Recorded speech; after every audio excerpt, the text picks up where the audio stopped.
Meus amados irmãos, nós começamos uma série de mensagens baseadas no livro de Josué, denominada Preparando-se para as Maravilhas do Senhor.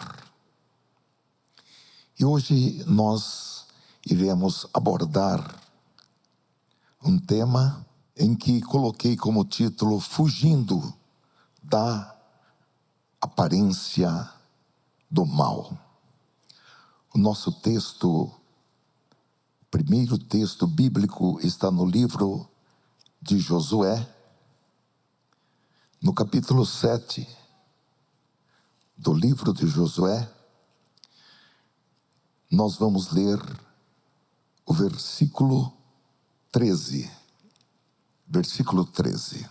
Eu vou ler, irmãos, numa tradução mais contemporânea, que é a NTLH, nova tradução na linguagem de hoje, que diz assim: levante-se e vá santificar o povo. Diga que se purifiquem para amanhã, porque eu, o Senhor, o Deus de Israel, digo isto: israelitas, vocês estão guardando algumas coisas que eu mandei destruir. Enquanto não se livrarem delas, vocês não poderão enfrentar os inimigos. Amém. Ó Senhor, nós estamos ávidos por receber a instrução da Tua Palavra e do Espírito Santo. Ajuda-nos a ter esta conexão com os céus e que nesta noite nós possamos desfrutar do poder da Tua Palavra e da unção do Espírito Santo, para que nós possamos nos conduzir de acordo com a Tua boa, agradável e perfeita vontade. Pedimos isto em nome de Jesus, com os nossos corações agradecidos. Amém. Meus queridos irmãos, nos capítulos anteriores desse mesmo livro de Josué, os israelitas atravessaram o Jordão e pisaram na terra prometida. Eles venceram a batalha de Jericó. Os muros caíram pelo poder de Deus. O inimigo foi derrotado e uma grande vitória foi conquistada. Israel triunfou, prevaleceu sobre os seus inimigos. E de acordo, irmãos, com o que fora determinado pelo Senhor para aquela batalha, os despojos de guerra estavam sendo reunidos para serem levados para o tesouro do Senhor. Havia uma ordem muito clara, muito explícita da parte de Deus. No capítulo anterior, capítulo 6, versículo 18 e 19, quando Deus disse: não peguem em nada daquilo que vai ser destruído. Se ficarem com qualquer coisa que eu mandei destruir, vocês vão trazer desgraça e destruição ao acampamento israelita. Mas os objetos de prata, ouro, bronze e ferro serão separados para o Senhor e colocados no seu tesouro.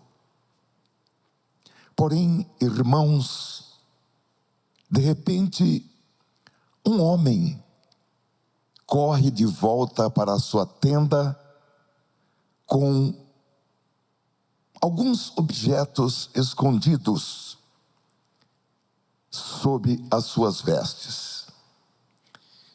E quando ele chega à sua tenda, ele tira do interior da sua túnica esses objetos que estavam na categoria de despojos daquela batalha, e ele se apropriou daqueles objetos e foi guardá-los para si.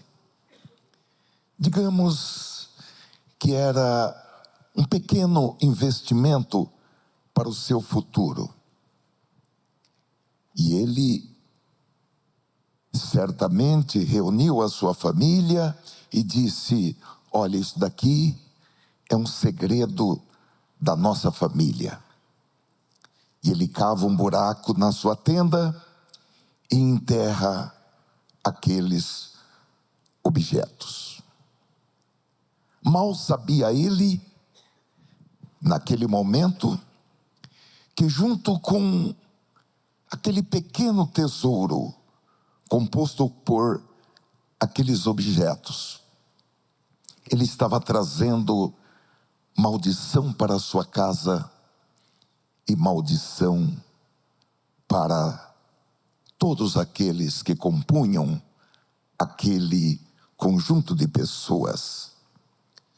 Porque, meus amados irmãos, daquela riqueza de Jericó, haviam coisas que Deus disse que deveriam ser destruídas. E como nós lemos, haviam também coisas que Deus disse que seriam suas, deveriam ser levadas para o tesouro da casa de Deus. E aquelas coisas ali, guardadas na tenda, naquela tenda, ainda que ocultas, antecipadamente, Deus já havia dito que a sua ira ia pairar sobre aqueles que assim o fizessem. E não foi diferente. Havia uma nova batalha, uma batalha que, segundo a avaliação dos peritos, seria uma batalha muito simples contra uma cidade. Mas nessa nova batalha, eles não somente foram derrotados e tiveram que fugir, mas 36 israelitas tombaram, morreram nessa batalha. Então, irmãos, a Bíblia diz que diante daquele acontecimento, o povo ficou completamente desanimado e perdeu toda a coragem. Josué capítulo 7, versículo 6, diz que em sinal de tristeza, Josué rasgou a sua roupa e se jogou no chão com o rosto em terra, na frente da arca da aliança de Deus, o Senhor. Os líderes de Israel fizeram a mesma coisa e ficaram ali com Josué até de tarde. E fizeram como ele. Também jogaram terra na cabeça para mostrar que estavam tristes. E Josué disse: ó Senhor meu Deus, afinal de contas, por que fizeste este povo atravessar o rio Jordão? foi para nos entregares aos amorreus e eles nos matarem? Porque não ficamos do outro lado do Jordão? Senhor, peço desculpas, mas já que Israel fugiu do inimigo, o que posso dizer? Os cananeus e todos os outros moradores desta terra vão saber disso. Eles nos cercarão e nos matarão a todos. E neste caso, o que farás em favor do teu grande nome? O Senhor Deus respondeu a Josué: levante-se. Por que é que você está aí desse jeito, com a cara no chão? O povo de Israel pecou. Eles quebraram a aliança que haviam feito comigo, a aliança que eu mandei que guardassem. Ficaram com algumas coisas que eu mandei que fossem destruídas. Eles roubaram essas coisas, mentiram por causa delas e as colocaram no meio da bagagem deles. É por isso que os israelitas não podem enfrentar o inimigo. Fogem dele, porque agora eles mesmos estão condenados à destruição. Se vocês não destruírem o que roubaram, eu não continuarei com vocês.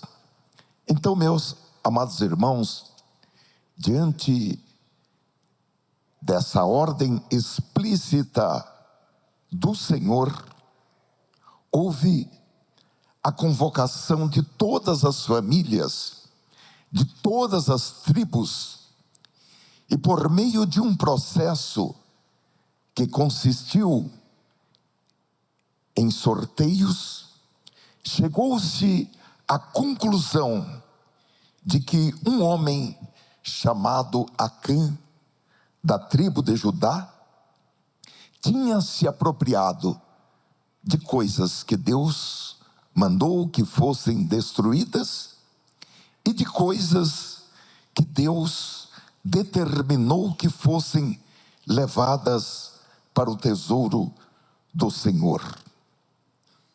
Então esse homem foi confrontado pelo próprio Josué, e ele disse o seguinte, Josué capítulo 7, versículo 10. Acã respondeu: sim, eu pequei contra o Senhor, o Deus de Israel. Vou contar o que fiz.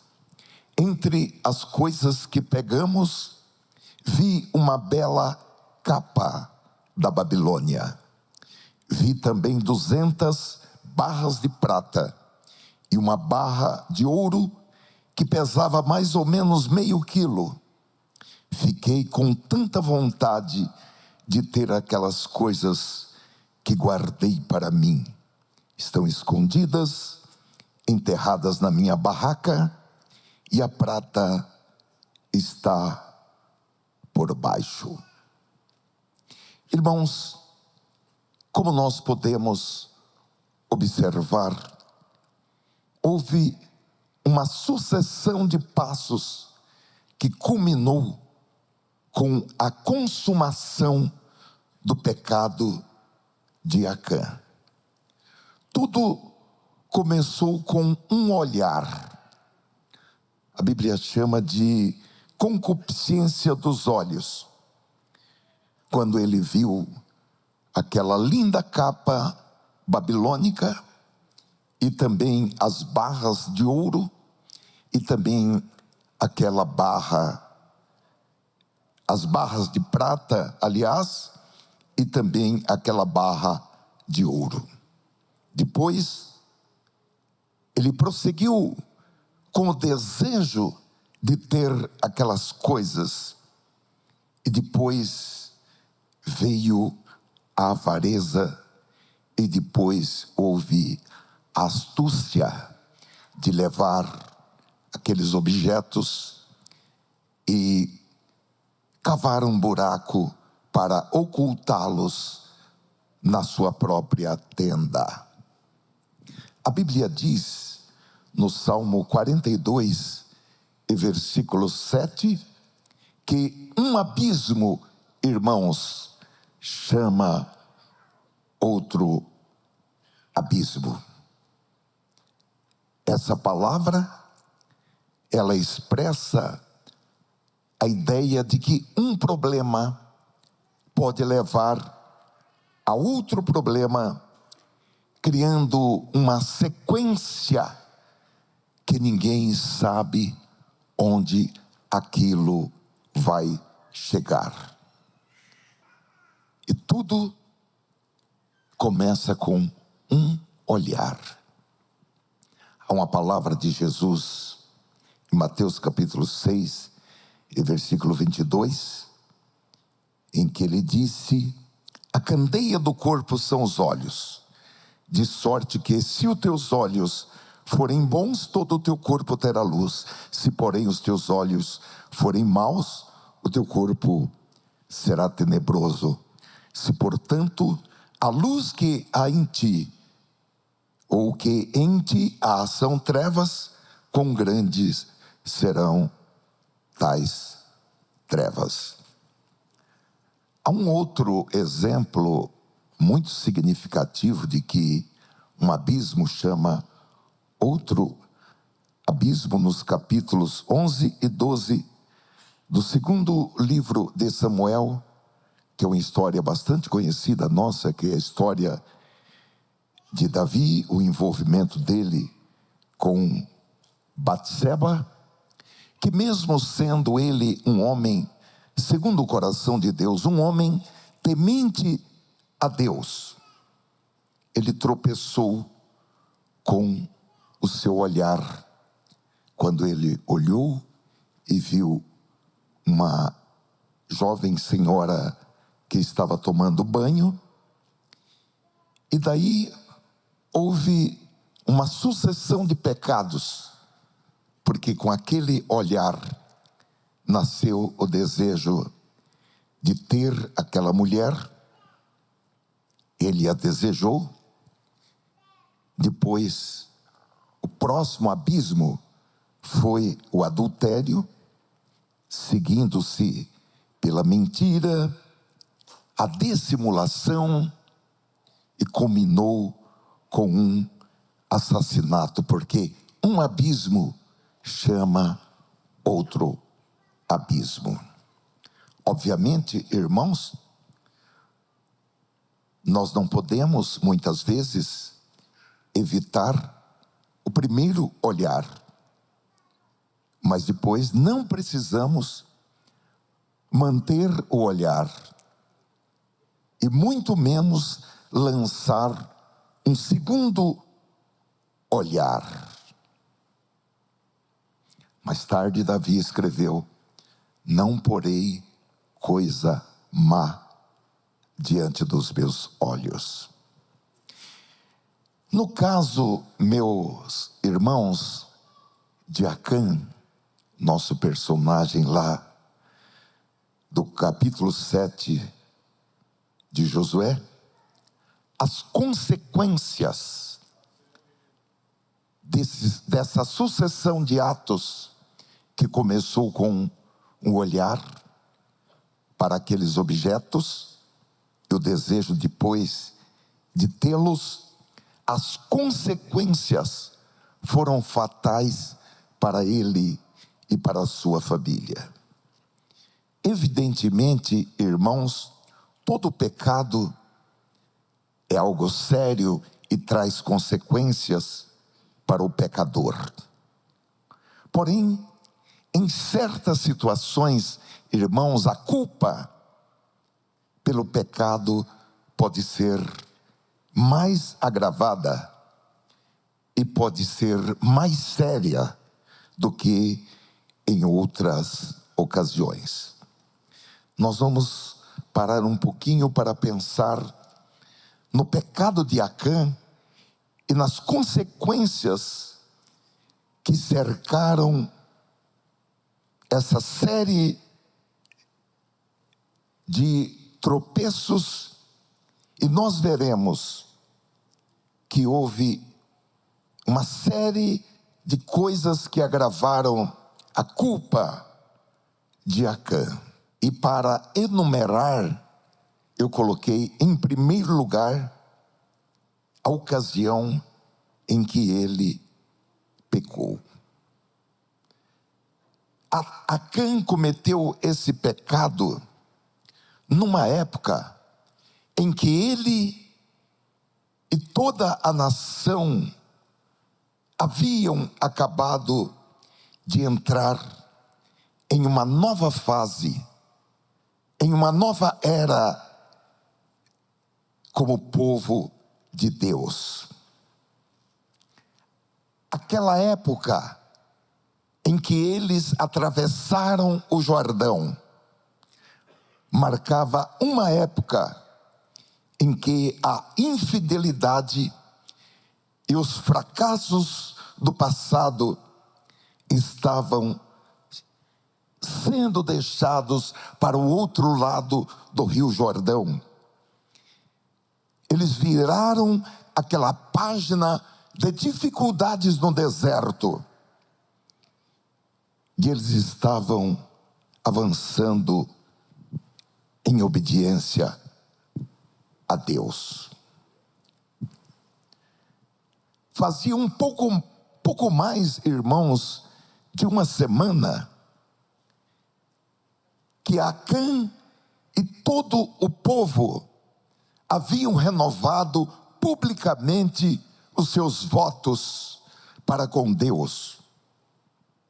Logo depois de terem vivido aquele milagre de atravessarem o Jordão, aquela travessia milagrosa, porque eles atravessaram em um caminho que o Senhor abriu ali no Jordão, em terra seca, e eles pisaram na terra prometida.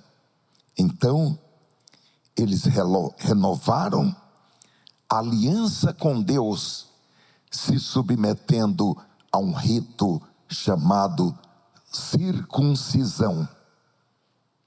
No entanto, irmãos, em questão de poucos dias, após essa identificação pública, inequívoca, dedicando as suas vidas, mediante a submissão e a obediência, glorificando a Deus com seus próprios corpos, Acã comete esse terrível pecado. Porém, além disso, esse pecado foi cometido em uma época em que todo aquele povo acabava de receber a bênção de Deus, porque todos eles viram com seus próprios olhos o Senhor operar poderosamente em favor deles em Jericó. Como nós sabemos, Jericó era uma cidade fortificada, fortemente fortificada. Da perspectiva humana, era uma cidade invencível. E os muros daquela cidade se fizeram em pedaços, se desintegraram pelo poder de Deus na presença deles. Os muros vieram ao chão e o povo que estava no interior daquela cidade entraram em pânico. Deus havia sido gracioso para com eles, deu a eles uma vitória que eles nem sequer podiam imaginar que seria naquela magnitude. No entanto, meus amados irmãos, apesar de Deus havê-los abençoado maravilhosamente, apesar de eles terem testemunhado o poder de Deus agindo a favor deles. Acã seguiu em frente e cometeu esse pecado. Então, a ocasião em que isso aconteceu foi uma agravante para a culpa pelo pecado. Agora, em segundo lugar, o pecado foi agravado também pela sua natureza. E aqui há dois aspectos sobre a natureza desse pecado, do pecado de Acã, que tornam esse pecado algo que nós podemos nominar como um pecado hediondo. Primeiro, é de ser considerado o fato de ter sido um pecado cometido à luz do conhecimento. Ou seja, Acã sabia que Deus tinha falado que era proibido se apropriar de objetos. Ninguém tinha permissão para tomar para si nenhum dos despojos daquela vitória. Então, irmãos, quando ele escondeu aquela capa babilônica, e quando ele pegou aquelas barras de prata e aquela barra de ouro, ele sabia muito bem que estava quebrando uma ordem absolutamente clara e explícita de Deus. Em outras palavras, ele não estava agindo por desconhecimento ou ignorância. Ele não podia, nem diante de Deus e nem diante das pessoas, dizer: peço perdão, peço desculpas, porque eu não sabia que era proibido pegar essas coisas. Então, irmãos, foi um pecado contra o conhecimento da vontade clara e explícita, absolutamente revelada de Deus. Então ele não estava agindo por ignorância ou por desconhecimento. Em segundo lugar, foi um pecado contra Deus. Obviamente, todo pecado que nós cometemos é um pecado contra Deus. Mas aqui, o que quero dizer quando afirmo que o pecado de Acã foi um pecado contra Deus, é porque ele estava roubando algo que pertencia a Deus. A capa deveria ser destruída, mas as barras de prata e a barra de ouro já estava destinada para ser levada para o tesouro do Senhor. Então, quando Acã pegou esses objetos, ele estava roubando algo que havia sido dedicado ao próprio tesouro de Deus. Acã, ele se deixou ser seduzido por um tal de Mamon. Já ouviram falar em Mamon?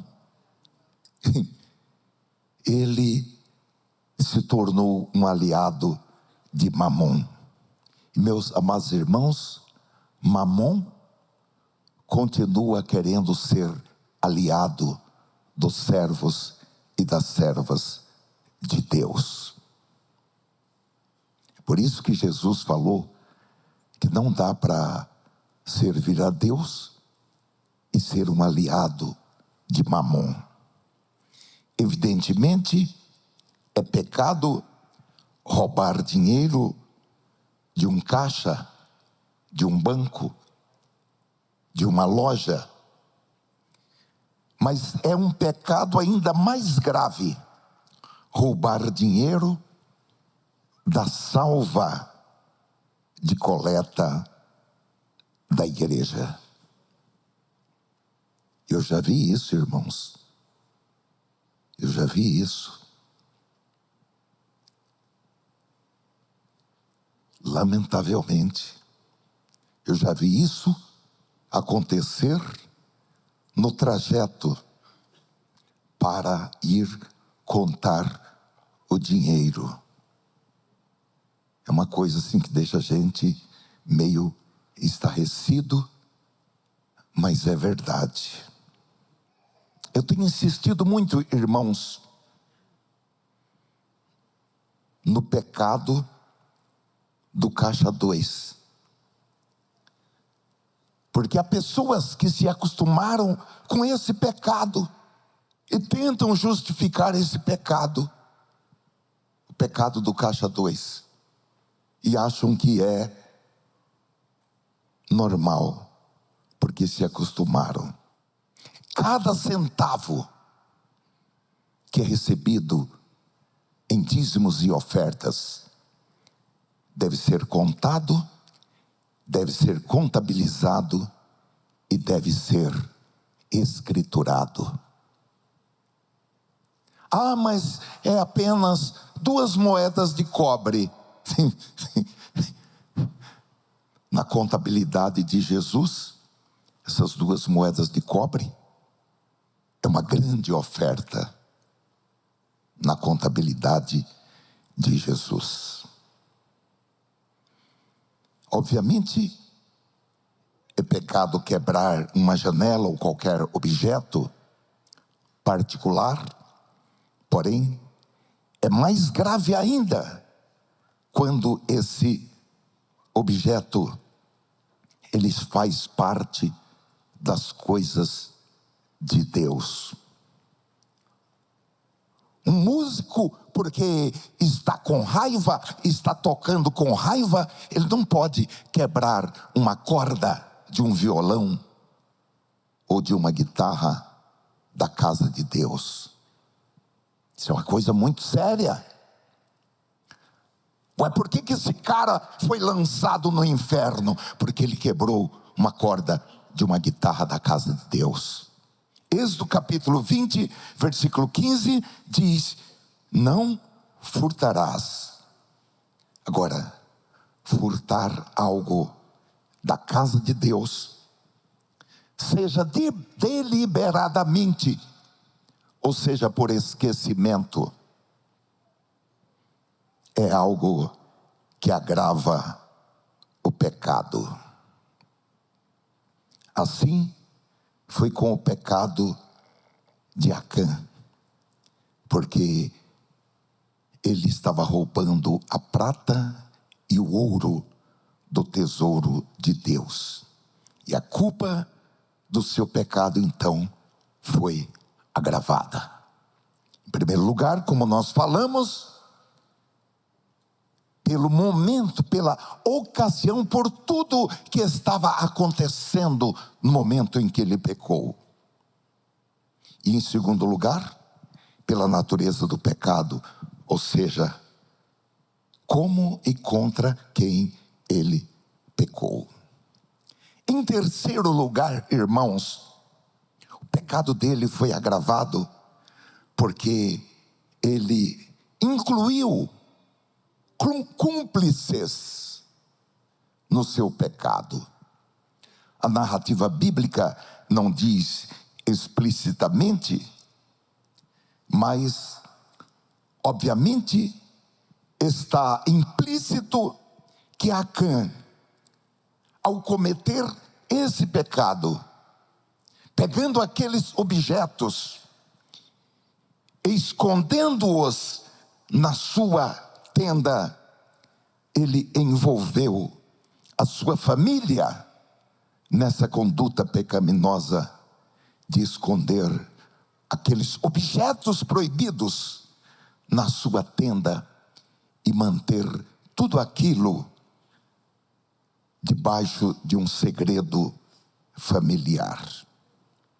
Nós podemos observar que quando a punição por esse pecado foi aplicada, essa punição não foi apenas sobre Acã. Acã foi punido, mas toda a sua família também foi punida. Havia na lei de Deus um preceito que determinava que o pecado não passaria da pessoa do pecador, que os seus familiares inocentes não deveriam ser punidos pelos pecados dos seus parentes, como está escrito em Deuteronômio, capítulo 24 e versículo 16. Os pais não morrerão pelos filhos, nem os filhos pelos pais, cada qual morrerá pelo seu próprio pecado. Todavia, irmãos, como nós sabemos, toda a família de Acã foi punida, não porque eles eram inocentes, mas porque eles eram cúmplices do engano pecaminoso do pai e do marido. É muito provável que todos estivessem na tenda quando ele cavou aquele buraco e escondeu aqueles objetos. É muito provável que ele tenha feito sua esposa e seus filhos jurarem, prometerem que guardariam segredo sobre aquilo, que não contariam para ninguém o que aconteceu. Evidentemente, irmãos, os segredos de família devem ficar sob o manto do segredo, do sigilo da família. Existem assuntos que são assuntos internos da família, e a pessoa não deve contar para ninguém, deve manter aquele segredo da família. Porém, meus amados irmãos, aqui, ao invés deles tentarem persuadir Acã daquele erro, da loucura que ele estava fazendo,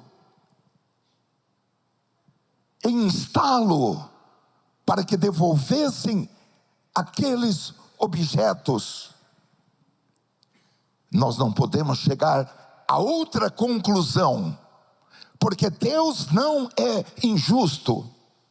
Deus não quebraria a sua própria lei.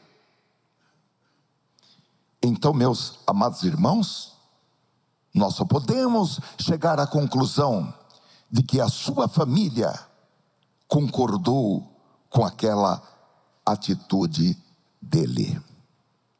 Como eu já falei para os irmãos, é necessário que toda família que tem os seus segredos guardem os seus segredos.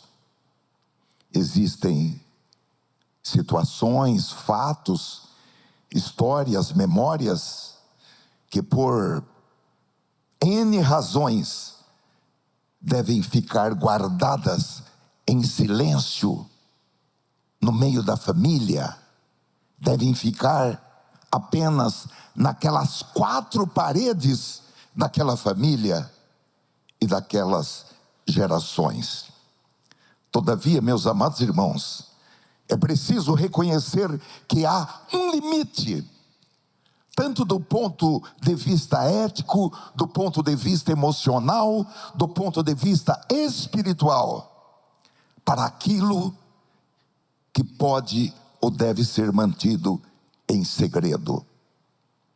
Quando o silêncio encobre abusos, injustiças, traumas, esse segredo, ele deixa de ser um segredo que protege aquela família, para ser um segredo que se constitui em aprisionamento, em algemas. Segredos que alimentam a dor, que perpetuam o medo. Segredos que sustentam mentiras. Não são apenas segredos, eles são correntes, são prisões, são cadeados invisíveis que aprisionam a alma de alguém e que às vezes aprisionam uma família inteira. E chega um momento em que a verdade precisa aparecer, não para expor ou ferir, mas para curar, para libertar e para recomeçar.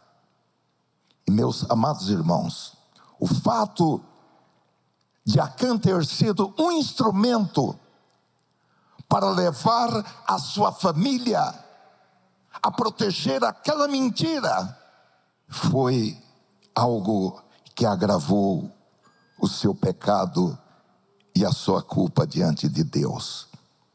Em Provérbios capítulo 15 e 27, nós lemos: o avarento põe sua família em apuros, mas quem repudia o suborno viverá. Provérbios capítulo 15, versículo 27, diz: quem procura ficar rico por meios desonestos, põe a sua família em dificuldades. Quem odeia o suborno viverá mais.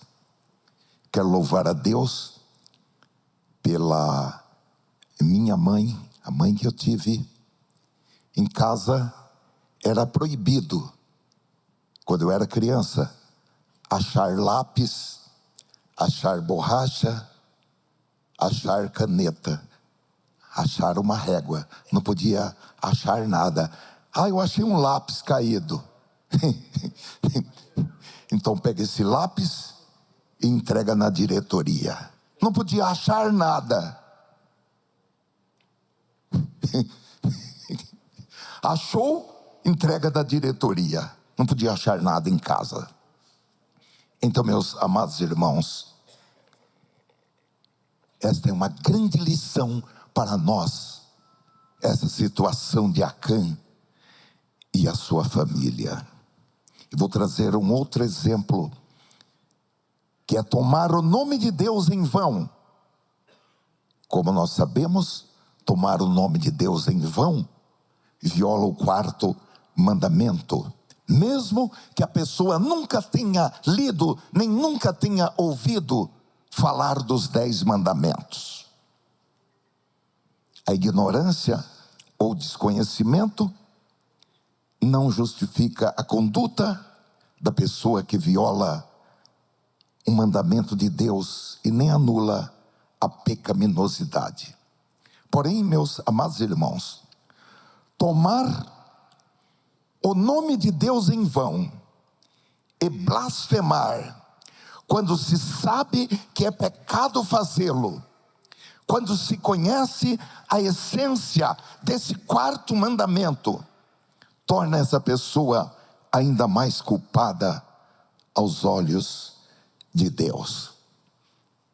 É claro que eu estou usando a palavra aqui, a blasfêmia, apenas como exemplo de pecado, mas esse mesmo princípio se aplica a todas as outras formas de pecado. Tiago capítulo 4, versículo 7, diz: portanto, comete pecado a pessoa que sabe fazer o bem e não o faz. Então, meus amados irmãos, pecar contra o conhecimento é um pecado muito maior do que pecar por ignorância. Pecar por ignorância é pecado. Agora, pecar tendo o conhecimento, a culpa daquele que pecou contra o conhecimento é muito mais agravada do que a do que pecou por ignorância. Uma senhora, mãe de um amigo meu, um rapaz que trabalhou comigo, o Adriano, a dona Ana, ela dizia que a pessoa que não conhece a Bíblia entra no inferno com os 2 olhos fechados. Só abre a hora que já está dentro do inferno. Porque ela não tinha conhecimento. Ela pecou e não tinha conhecimento. Os irmãos se lembram quando Jesus expulsava os demônios? Os teólogos daquela época falaram: ele está expulsando isso pelo maioral dos demônios. É um demônio mais forte pelo qual ele expulsa esses demônios. E Jesus então falou a respeito do pecado que não tem perdão, que é o pecado contra o Espírito Santo, porque eles eram homens de conhecimento da palavra e sabiam que Jesus estava fazendo todo aquele ministério de libertação pelo poder do Espírito Santo. Há um relato, irmãos, do Senhor Jesus falando sobre 3 cidades. Em Mateus capítulo 11, versículo 21. Jesus está falando de Corazim e de Betsaida e de Cafarnaum, cidades onde Jesus realizou muitos milagres poderosos, milagres que confirmavam que ele era o Messias, que ele era o esperado pelas nações, o desejado pelas nações, o Filho de Deus. E apesar de tais evidências, as pessoas dessas cidades rejeitaram Jesus. Então Jesus disse: ai de ti, Corazim, e ai de ti, Betsaida, porque em Tiro e Sidom, que eram cidades pagãs não israelitas, fossem feitos prodígios que em vós se fizeram, há muito se teriam arrependido com pano de saco grosseiro e com cinza. Por isso eu vos digo que haverá menos rigor para Tiro e Sidom no dia do juízo do que para vós. E tu, Cafarnaum, que te ergues até os céus, serás abatida até os infernos. Porque se em Sodoma tivessem sido feitos os prodígios que em ti se operaram, teria ela permanecido até hoje. Porém eu vos digo que haverá menos rigor para os de Sodoma no dia do juízo do que para ti. Meus amados irmãos, a culpa do pecado é grandemente agravada quando se trata de um pecado cometido à luz do conhecimento. Porque saber que algo é pecado e ainda assim prosseguir, o grau de culpa aos olhos de Deus é ampliado.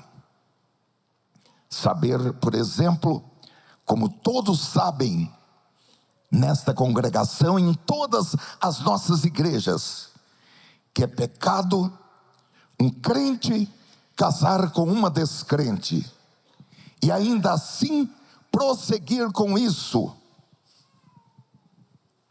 É algo que se agrava aos olhos de Deus.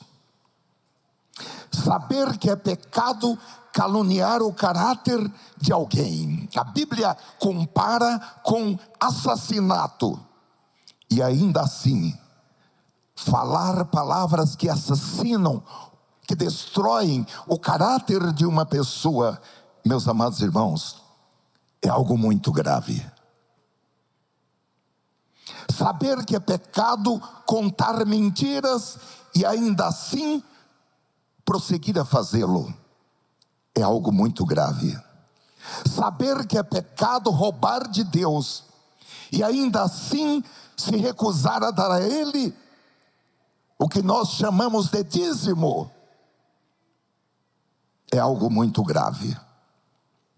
Saber que é pecado desobedecer pai e mãe e ainda assim se recusar a honrá-los é algo muito grave, porque são pecados contra o conhecimento.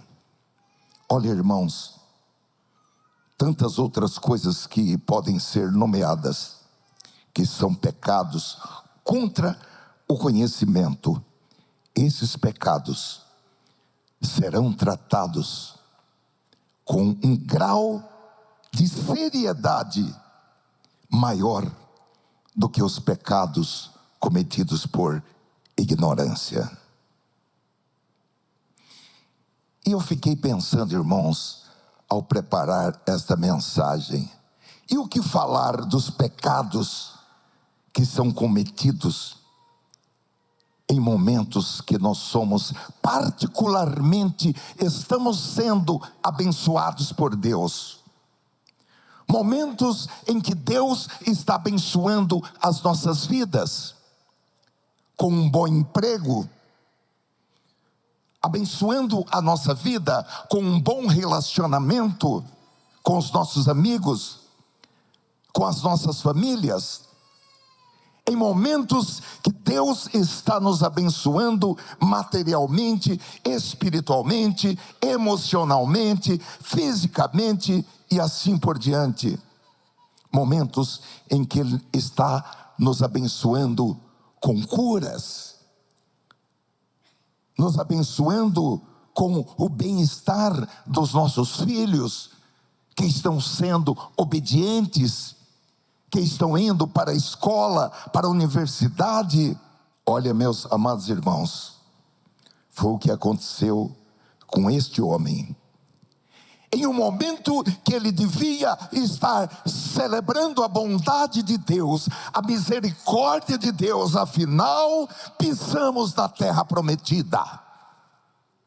Afinal, atravessamos o Jordão, vencemos essa cidade que nos impedia de prosseguir.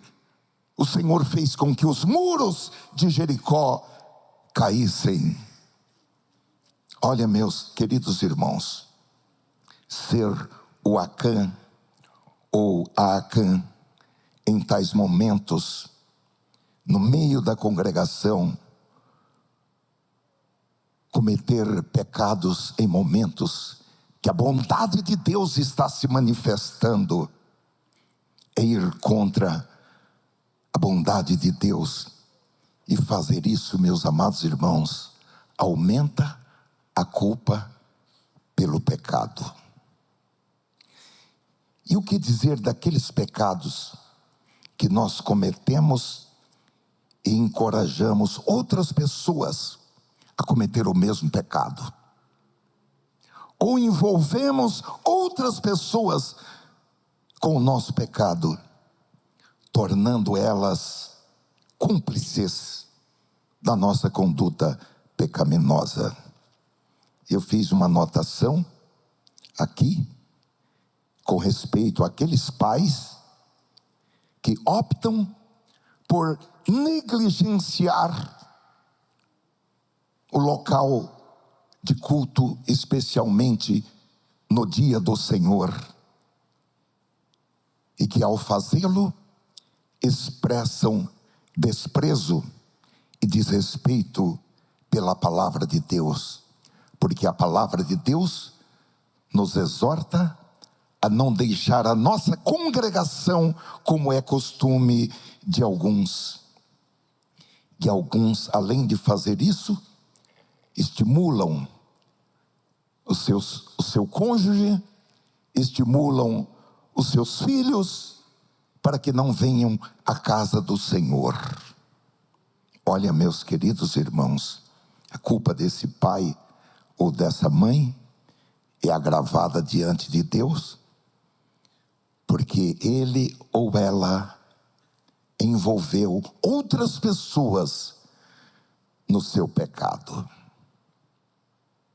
Olha, esse relato no capítulo 7 de Josué, meus amados irmãos, nos ensinam coisas terríveis e maravilhosas. Um outro ponto, irmãos, que nós podemos falar sobre o agravamento do pecado de Acã, nos mostra a loucura do pecado de Acã. O pecado que ele cometeu, meus amados irmãos, foi o cúmulo da burrice. Todos nós sabemos que o pecado emburrece o ser humano. E a conduta de Acã demonstra uma burrice extrema, que pode ser vista sob vários ângulos. Em primeiro lugar, ele foi um tolo ao pensar que ele seria beneficiado, ele se beneficiaria de seu pecado. Talvez ele tenha pensado, não agora, mas eu vou dar um tempo, e mais tarde, quando for seguro, eu vou pegar essas barras de prata, pegar essa cunha de ouro, e vou vender, e vou, ou eu uso esta capa de grife, ou eu vendo, e vou me beneficiar com isso que eu vou guardar. Evidentemente, esse pensamento futuro influenciou de uma maneira significativa a decisão dele de cometer esse pecado. Ele sabia que estava errado, mas o pensamento sobre que ele ganharia, depois o pensamento sobre a sua segurança financeira, ele pensou que essas coisas iam propiciar que ele comprasse algo que ele gostaria de comprar. Hoje é muito fácil a gente olhar e dizer que Acã foi um tolo ao pensar que aquilo ia trazer vantagem para ele. Porque, meus amados irmãos, o pecado nunca vai trazer algo positivo. O pecado vai trazer problemas e mais problemas. Como nós sabemos, ele não chegou a gastar um único centavo do seu ganho ilícito. Ele nunca mais pôde colocar aquela linda capa que ele havia se apropriado. Na verdade, tudo piorou. Mas ele ouviu a voz do pecado. E a voz do pecado, ela é doce. A voz do pecado, ela é aveludada. Ah, você vai ficar muito bem. Ninguém está vendo. Pense nas boas coisas que você vai comprar para você e para sua família. Quando você vender essa prata e esse ouro, a sua vida vai ser mais agradável. Olha, meus amados irmãos, se alguém pensa por um minuto que ficará numa situação melhor porque recebeu uma propina ou porque se apropriou de algo, essa pessoa, ela estará sendo tão tola quanto foi Acã. Jesus contou aquela história do filho pródigo, que ele se dirigiu para uma terra distante e ele seguiu o caminho dos amigos, o caminho das festas, o caminho da noite, e ele não sabia a tristeza e a miséria que ele estava se metendo.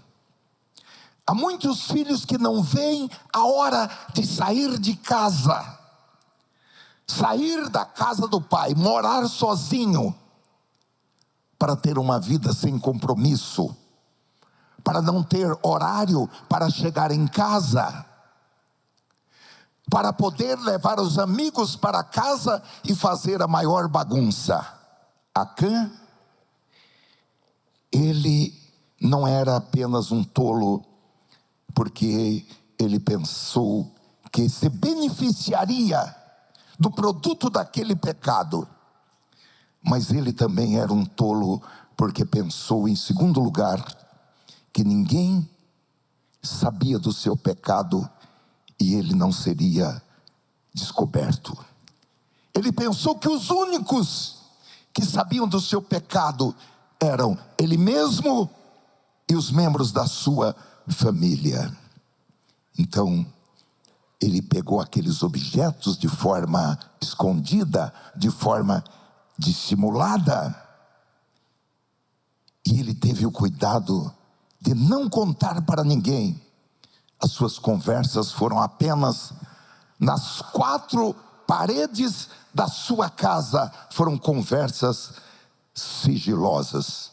Porém, irmãos, quando Acã pensou que ninguém estava olhando para ele, os olhos de Deus estavam fixos nele. Quando ele escondeu aqueles objetos debaixo da sua roupa, Deus estava ao seu lado. Quando ele se dirigiu às pressas para a sua tenda, Deus estava ao seu lado. Quando ele cavou aquele buraco e enterrou aqueles objetos, Deus estava observando cada movimento.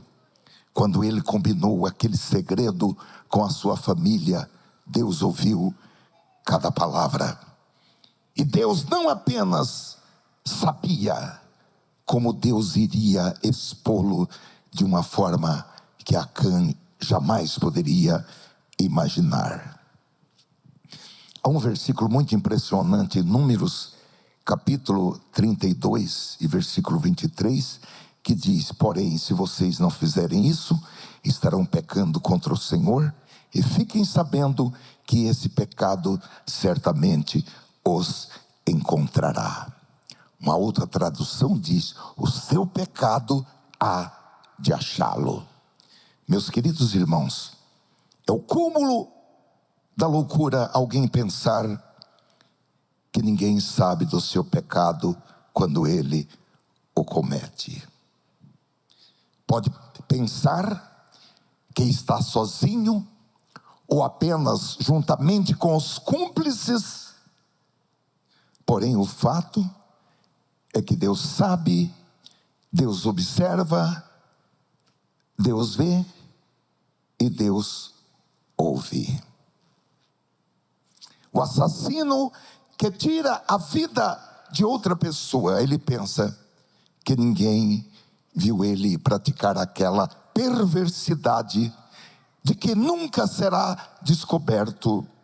Ele não percebe que Deus estava observando quando ele puxou o gatilho, ou quando ele atropelou alguém e fugiu para não dar socorro.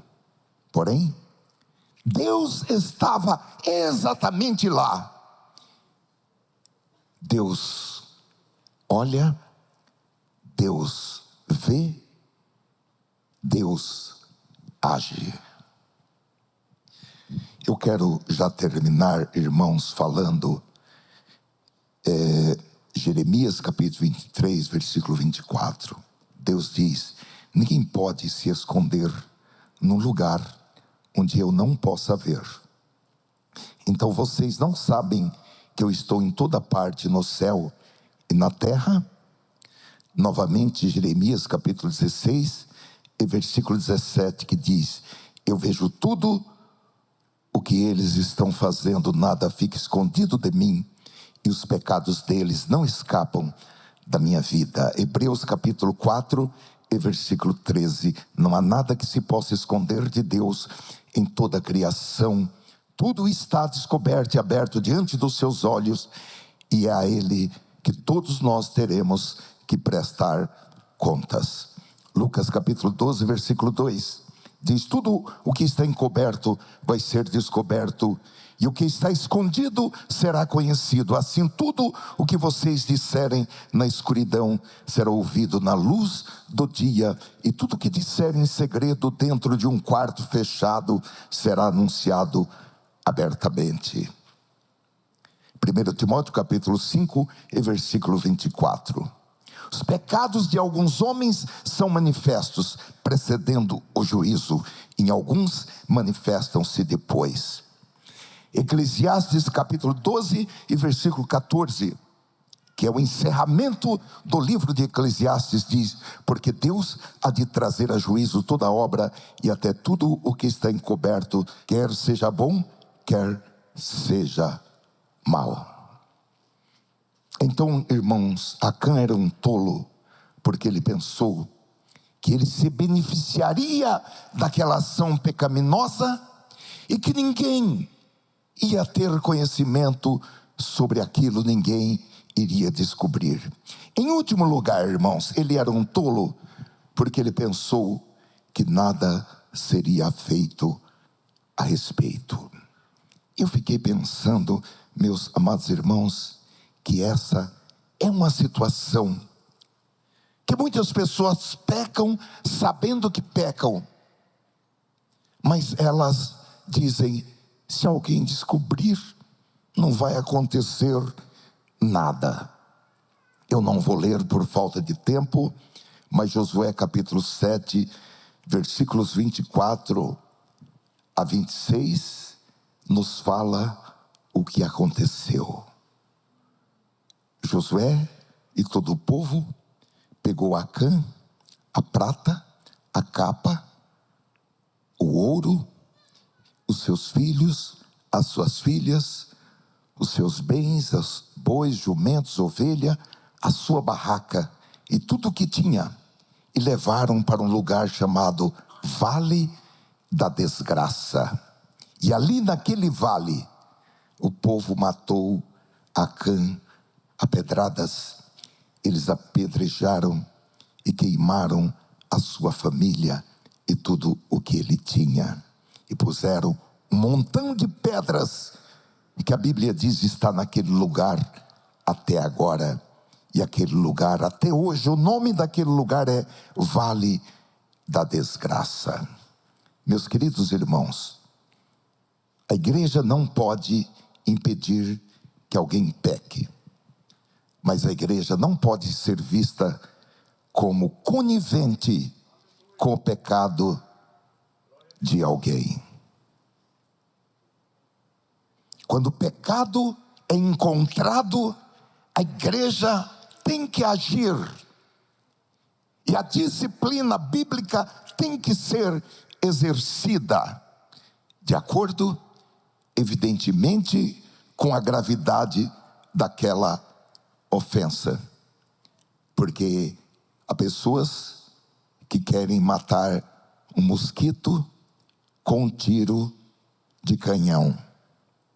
Então, irmãos, a disciplina é uma responsabilidade da igreja, mas ela tem que ser executada com os princípios da palavra de Deus e, acima de tudo, executada com misericórdia.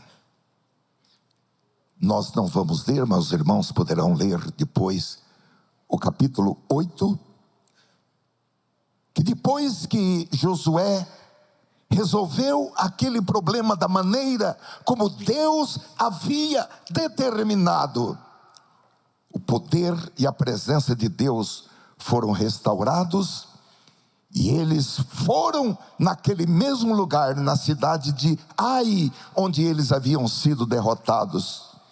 E Deus deu uma grande vitória. A barreira foi removida e as bênçãos de Deus caíram de maneira copiosa. Eu termino com o versículo 9 da primeira carta de João, capítulo 1, que diz: se confessarmos os nossos pecados, Ele é fiel e justo para nos perdoar os pecados e nos purificar de toda a injustiça. Nós temos essa salvaguarda, que essa salvaguarda vem do poder santificador do sangue de Jesus, porque o sangue de Jesus, o Filho de Deus, nos purifica de todo o pecado. Eu encerro e oro ao Senhor para que as lições desse estudo que o Espírito Santo tem nos trazido nesta noite possa, meus queridos irmãos, estar escrita em nossos corações. Ó Senhor, nós te damos graças pela tua palavra, porque a tua palavra, ela é como o martelo que esmiuça toda a dureza, até a dureza da pedra. A tua palavra desfaz. Nós queremos pedir o teu favor para as nossas vidas, o perdão dos nossos pecados, sejam aqueles pecados por ignorância, sejam aqueles pecados que foram cometidos contra o conhecimento da tua palavra e da tua vontade. Tanto eu quanto irmãos que estão aqui ou à distância, e eu faço como um intercessor, nós nos colocamos diante de ti e clamamos pelo teu perdão, inclusive, Senhor, daqueles pecados que nós não sabemos, não temos conhecimento, não temos consciência de que pecamos. Então nós repetimos a oração do teu santo servo Davi: sonda-nos, ó Deus, e conhece os nossos corações, e vê, Senhor, se há em nós algum caminho mau, perdoa-nos e guia-nos pelo caminho direito. Ó Senhor, que esta noite seja, Senhor, um marco em nossas existências, que páginas e páginas estejam sendo removidas, viradas, destruídas, para que todo libelo acusatório contra nós seja, Senhor, rasgado, como já o foi na cruz, mas seja nesta noite literalmente destruído, para que não haja acusações quanto às nossas vidas, os nossos caminhos, o nosso presente e o nosso futuro. Em nome de Jesus Cristo, assim nós oramos, confiamos e agradecemos. Amém. Graças a Deus.